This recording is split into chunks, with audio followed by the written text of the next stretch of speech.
आप आप सभी ज्योतिष प्रेमियों को मेरा नमस्कार हो। तो आज मैं आपको तरीका सिखा रहा हूँ दूसरा।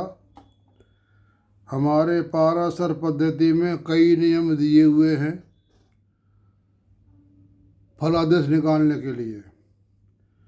सबका उत्तर एक ही निकलता है, किसी से देर में और किसी से जल्दी में। और कुछ फार्मूले ऐसे होते हैं कि उससे हमें कुछ सुविधाएं मिल जाती हैं। पहले मैंने आपको भावों के लगन बना करके बताता था, भाव भावित कारक के द्वारा फलादेश। तो मेरा नियम तो वही रहेगा, भाव भावित कारक द्वारा बताने का, भाव का। लेकिन इसमें मैंने 2 कुंडली ऐड की है, चंद्र लगन और चलित भाव कुंडली। और जन्म लगन, चंद्रगन और चलित भाव कुंडली। जैसे हमारे कुंडलियों में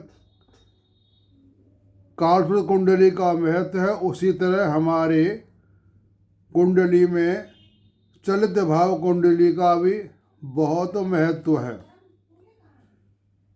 क्योंकि मुझे ये जब याद आया कि इस जातक की बीमारी गुरु शनि गुरु के दशाओं में हुई और बीमारी भी इसी दौरान हुआ और उसी के बाद शादी हुई, गुरु शनि और गुरु के अंतर्गत। 3/9/24 से 5/25 तक इस काल में दोनों काम हुए इस जातक के। पहले बीमार हुई, फिर शादी हुई। इस चलित भाव कुंडली से हमें ये मिलता है कि हमारे जो जन्म कुंडली में ग्रह बैठे हुए हैं, अब जैसे इसमें मंगल 2 डिग्री का है, गुरु 2 डिग्री का है और शुक्र 0 डिग्री का है, सूर्य 6 डिग्री का है और बुध 16 डिग्री का है। 1 डिग्री इनकी कम है। मतलब ये होता है कि एक हमारा भाव 30 अंश का होता है करीब करीब। कोई थोड़ा ज़्यादा तो थोड़ा कोई कम हो जाता है, कोई 28 का, कोई 32 का, ऐसे हो जाता है। लेकिन औसतन एक भाव जो होता है या एक ग्रह होता है वो 30 अंश तक रहता है।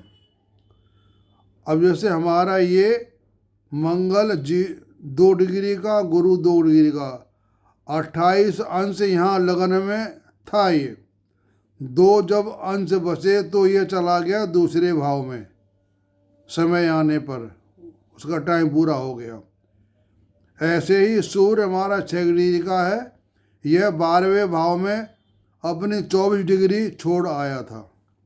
6 डिग्री का सूर्य यहाँ पर आया।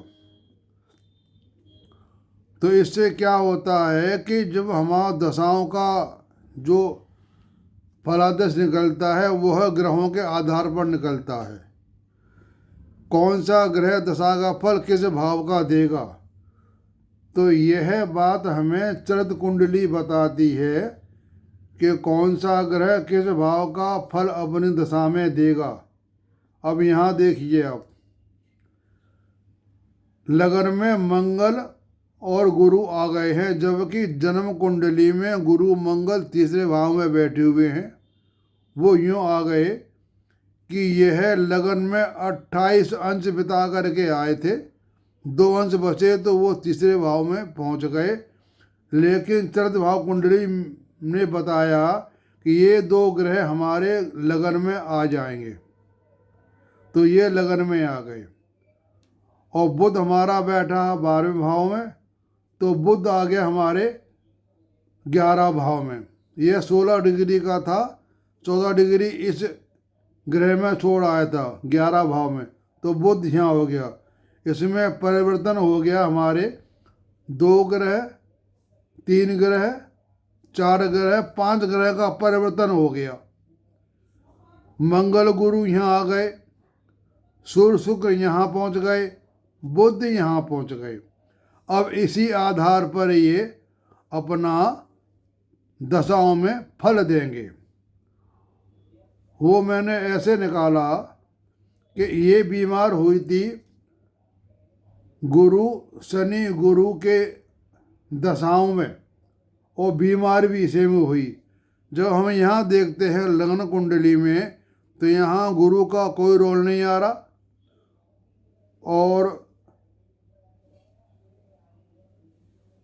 और इसमें देखते हैं तो गुरु का रोल यहाँ पर आ गया। शनि का रोल तो यहाँ पर पहले से ही है, क्यों, लग्न जो है वो मकर राशि के है, तो शनि का संबंध तो वैसे ही यहाँ पर आ गया। तो यह गुरु आ गया लगन में, और शनि तो वैसे हमारा प्रभाव है। जब इसकी दशा गुरु शनि गुरु में चली तो ये बीमार हुई। तो ये और बीमार होने के बाद इसकी नवंबर में शादी हो गई। इसकी शादी हुई थी 26 नवंबर को, और बीमार हुई थी अगस्त 2024 में, और शादी हुई थी नवंबर 2024 में। वो हम देख रहे हैं। तो सज्जनों, मैं आपको एक ख़ास बात बता देता हूँ। कुंडली का फलादेश निकालने के लिए 2 मिनट में आप बता सकते हो, 1 मिनट में, कि इस जातक की कुंडली का जातक का जीवन कैसा बीतेगा, साधारण बीतेगा या मध्यम या अच्छा। पहला नियम, जन्म कुंडली में ग्रह अपनी राशि में कोई है या नहीं। नंबर 2, जन्म कुंडली के ग्रह काल पुरुष कुंडली के हिसाब से अपने घर में बैठे हैं या नहीं। जैसे 9 और 12 घर काल पुरुष कुंडली में होता है, 9 और 12, और जन्म कुंडली में बैठा हो अपने मीन या धनु राशि में, तो वो अपना घर हो गया। ऐसे इस कुंडली में ना तो कोई अपने राशि में बैठा हुआ है, और ना ही काल कुंडली में के हिसाब से बैठा हुआ है। इस जातक की जीवन बीतेगा साधारण, क्यों, ग्रहों में यह पावर नहीं है किसी भी ग्रह में। वह कोई भी ग्रह अपने घर का मालिक नहीं है, सब किराए के में रहने वाले हैं। ये सब एक दूसरे के घर में रह रहे हैं। जब एक दूसरे के घर में कोई भी रहता है, यानी एक मोटी सी बात है, कोई किराएदार रहता है मकान में, तो वह इतनी देखभाल नहीं करेगा जितना कि उसका मकान मालिक देखभाल करता है। वही हिसाब ग्रहों का है। यहाँ अगर अपने घर में नहीं है, दूसरे के घर में रह रहे हैं, कोई देखभाल नहीं करेंगे, जब घर खराब हो जाएगा तो वहाँ छोड़ के कहीं और चले जाएंगे। फिर न अपने भाव में है न राशि में है। तो एक नियम तो ये बताया। एक नियम में ये बता रहा हूँ कि चंद्र कुंडली और लग्न कुंडली, लग्न कुंडली हमारे शरीर के बारे में बताती है, उसकी बीमारी हष्ट-पुष्ट कैसा क्या रहेगा, और चंद्रमा बताता है उसका स्वभाव कैसा रहेगा। हमें ये दोनों चीज़ लेके चलनी है। अब इसमें जैसे कि कन्या लगन है और चंद्र बैठा हुआ है और बुध की राशि है। एक बात तो ये, चंद्र बुध में शत्रुता है, लेकिन चंद्रमा नहीं मानता, बुध नहीं मानता, चंद्रमा बुध को शत्रु मानता है। पहली बात, चंद्रमा बुध के घर में बैठा हुआ है। कन्या राशि कोमल होती है, तो कोमल राशि है, इसका जीवन बीतेगा साधारण। कोई ग्रह न अपनी राशि में है न अपने घर में है, जीवन साधारण बीतेगा। ये 2 बातें हो गई। और उसके बाद हमें जो कुंडली होती है उसके लगनों के ग्रहों के नक्षत्र यहाँ नोट कर लिया करें आप। उसमें हमने ये देखना है कि इस जातक का स्वभाव कैसा है। हमें यहाँ पता पड़ गया चरित्र भाव कुंडली से। यहाँ नहीं पता पड़ रहा, यहाँ मंगल यहाँ बैठा हुआ है। इस जातक का मंगल यहाँ बैठा हुआ है लगन में, इसका स्वभाव होगा क्रोध वाला, और उच्च का मंगल है तो हाई क्रोध हो गया। ये साथ में गुरु बैठा हुआ है, गुरु इसको देख रेख करता रहेगा, क्यों गुरु का काम है देख रेख करना। चौथ भाव कुंडली में हमारे गुरु ने 3 भाव देख लिए हैं, 1, 5, 9। तो यहाँ गुरु अपना काम ठीक कर लेगा। उसके बाद हम यहाँ देखते हैं कि इसमें जन्मदशा मंगल की है, चंद्रमा भी मंगल के उसमें नक्षत्र में है, जो तन में यहाँ बैठा हुआ है लगन में, ये लगन में ये मंगल के नक्षत्र में बैठा हुआ है। मंगल का इसके ऊपर प्रभाव रहेगा, और मंगल लगन में बैठा हुआ, मंगल का प्रभाव आ गया, और मंगल अपने ने नक्षत्र में बैठा हुआ तो पावरफुल हो गया। और गुरु भी मंगल के नक्षत्र में बैठा है, ये गुरु बैठा है, ये भी मंगल के साथ में बैठा हुआ है। यानी गुरु मंगल चंद्र ये तीनों ग्रह मंगल के नक्षत्र में बैठे हुए हैं। इससे भी आप लगा सकते हैं कि इसका जातक का स्वभाव क्रोधित होगा। ये मैंने आपको बता दिया इसका स्वभाव कैसा रहेगा। 3 तरीके, लगन से, चंद्रमा कुंडली से, मंगल गुरु और चंद्रमा से, तीनों का नक्षत्र मंगल का है, तो इसका स्वभाव रहेगा क्रोधित। अब अंदाज लगा लो एक मोटा आइडिया, जो आदमी का स्वभाव क्रोध रहेगा तो उसकी कमी ही बन पाएगी, चाहे भाई बहन हो, चाहे पति हो, चाहे माँ बाप हो, उसकी कमी ही बन पाएगी। अब हमने यहाँ लिखते हैं शुभ ग्रह कौन से हैं, पाप ग्रह कौन से हैं। त्रिकोण के स्वामी शुभ ग्रह माने जाते हैं। वृष राशि का शुक्र हो गया, कन्या का बुध हो गया, और मकर का शनि हो गया। ये शुभ 3 हो, शुक्र बुध शनि।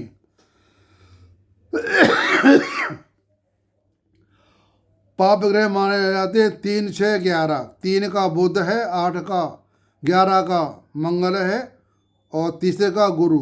तो गुरु मंगल और बुध ये पापी गुरु, बुध मंगल गुरु ये पापी ग्रह हो गए। अब हम चलते हैं इसके बारे में, हम 3 भाव के बारे में बात करेंगे। भाग्य भाव कैसा है, कर्म भाव कैसा है, और दाम्पत्य जीवन कैसा है। हम 3 भाव की है चर्चा करेंगे।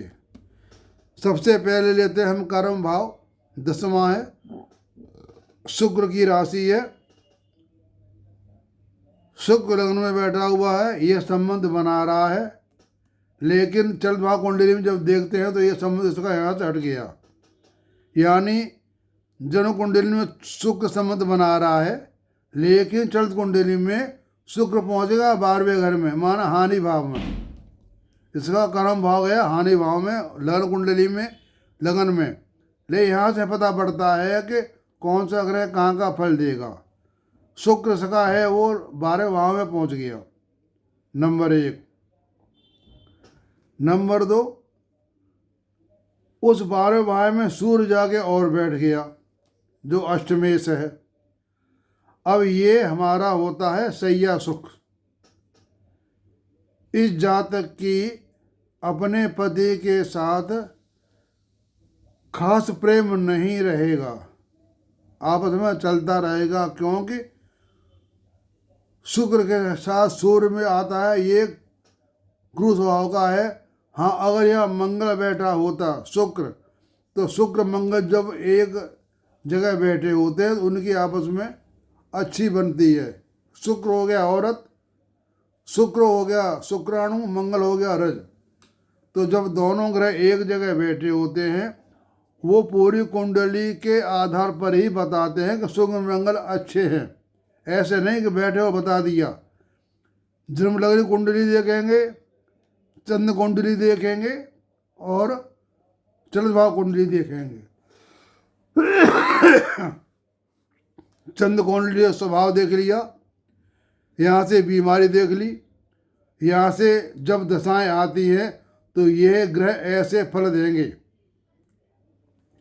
यहाँ जो गुरु शनि गुरु का संबंध आया शादी और बीमारी का, तो लगन में शनि की राशि में गुरु बैठे हुए हैं, तो गुरु शनि गुरु की दशाओं में यह बीमार हुई और इसी में इसकी हो गई शादी।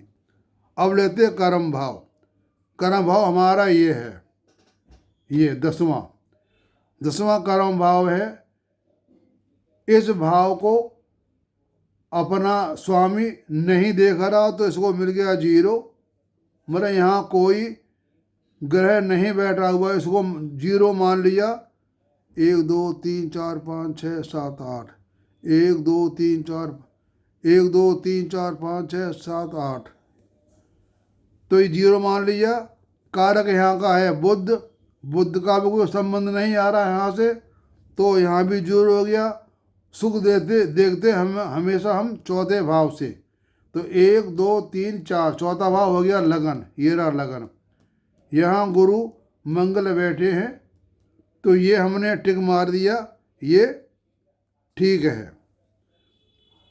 तो इसका कर्म भाव जो है, कर्म इसके हैं, कर्म के आधार पर इसको कर्मों का फल मिलेगा 25%। यही कर्म इसके प्रारब्ध बस ठीक नहीं है, इसको इतना ही भगवान ने दिया हुआ है। अब देखते हैं भाग्य। भाग्य भाव देखते हैं हमें, ये 9वां है। यहाँ चंद्रमा बैठा हुआ है और इसको इसे भाव में चंद्रमा बैठा हुआ तो मैंने टिक मार दिया, ठीक है। भावेश इसका बुध हुआ, बुध इसको देख नहीं रहा है अपने भाव को। और कारक हुआ यहाँ का गुरु, गुरु इसको नहीं देख रहा लेकिन चतुर्भाव कुंडली में देख रहा है। ले दृष्टि हम लेते हैं जन्म लगन से, तो गुरु भी इसको नहीं देख रहा, कारक गुरु है, इसको नहीं देख रहा। सुख देखेंगे चौथे भाव से। भाग्य 1 2 3 4, 1 2 3 4, 1 2 3 4, यहाँ सुख सूर्य फल देंगे इस जातक को। तो ये हमने यहाँ पर कर दिया इसको कि ये ठीक है इसके लिए। भाग्य के लिए सुख ठीक है, क्योंकि शुक्र यहाँ का स्वामी है केंद्र का, इसको यहाँ हमने दे दिया। इसको 50% इसको भाग्य का सुख मिलेगा, यानी इसका प्रारब्ध 50% भाग्य लेके आया है, इसको मिलेगा। इस वर्तमान में कोई अच्छे काम करे तो इसका भाग्य बढ़ सकता है, ये एक पक्की बात है। वर्तमान में व्यक्ति काम करके अपने प्रारब्ध के कर्मों जो खराब होते उनको मिटा सकता है और वो आगे तरक्की कर सकता है। उसके बाद देखते हैं हम दाम्पत्य जीवन को 7वें भाव में। तो 7वें भाव के हम भाव कारक को लेते हैं। 7वां भाव है कर्क राशि, वो चंद्रमा बुध की राशि में बैठा हुआ है, शत्रु की राशि में। यहाँ 0 हो गया, भावेश बुध हो गया, इसको नहीं देख रहा। कारक गुरु है, कारक इसका है गुरु। कारक गुरु है तो गुरु 1 2 3 4 5 6 7 8, 1 2 3 4 5 6 7 8, एक तो यानी चतुर्भाव कुंडली के हिसाब से गुरु की दृष्टि 9 वहाँ पे पड़ रही है और लगन कुंडली के हिसाब से नहीं पड़ रही, यानी गुरु फल देगा इसके हिसाब से अपनी दशाओं में। तो ये हमने कर दिया, टिक मार दी और सुख भी हमारा हो गया। तो ये भी, तो इसको दाम्पत्य जीवन का सुख मिलेगा 50%। नंबर 2, इस जातक की जो दशाओं का खेल है वो 6 8 12 में ज़्यादा आ रहा है। जैसे हमारा ये राहु बैठा हुआ है तो यहाँ से हम लेंगे, क्यों दशाओं का फल मिलेगा चतुर्भुज कुंडली से। 1 2 3 4 5 6 राहु की दशा में गुरु मंगल का फल अच्छा नहीं मिलेगा। 1 2 3 4 5 6 चंद्रमा केतु दिशा में फल अच्छा नहीं मिलेगा। और 1 2 3 4 5 6 और राहु शनि में फल अच्छा नहीं मिलेगा। यानी यहाँ पर ग्रह 6 8 के अंतर्गत ज़्यादा आ रहे हैं, इनकी दशाएं आएंगी तो इसको फल अच्छा नहीं मिलेगा। और शुक्र इसमें अस्त भी है और वक्री भी है, तो ज़्यादा प्रभाव इसका शुक्र का प्रभाव इसमें कम मिलेगा इस जातक को। शुक्र हमारा सप्तम भाव का कारक होता है।